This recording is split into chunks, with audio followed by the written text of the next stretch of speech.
in its ongoing investigation into DNA delays holding up murder cases.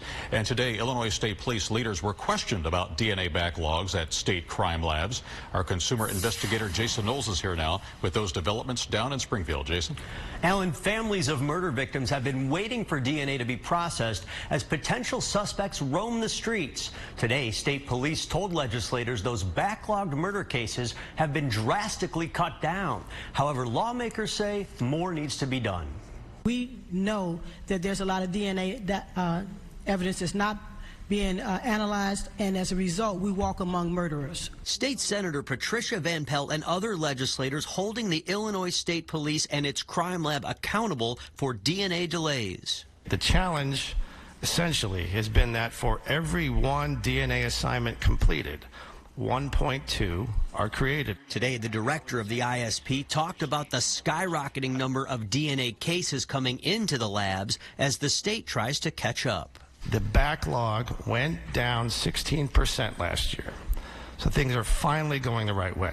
In November of 2018, the I-Team first exposed delays in the processing of DNA related to more than 750 murder cases. Today, ISP said there are still 14 Chicago homicide cases waiting on DNA processing for more than a year.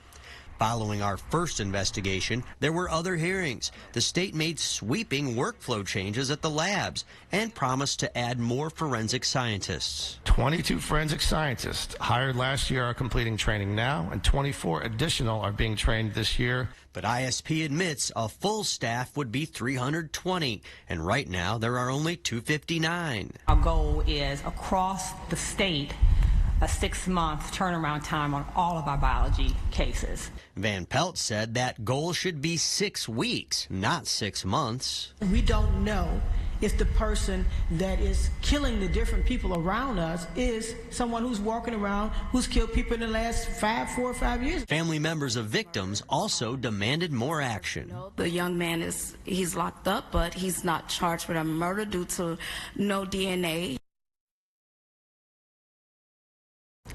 Illinois State Police say they're also adding robotics and more technology like rapid DNA to cut down on the backlogs.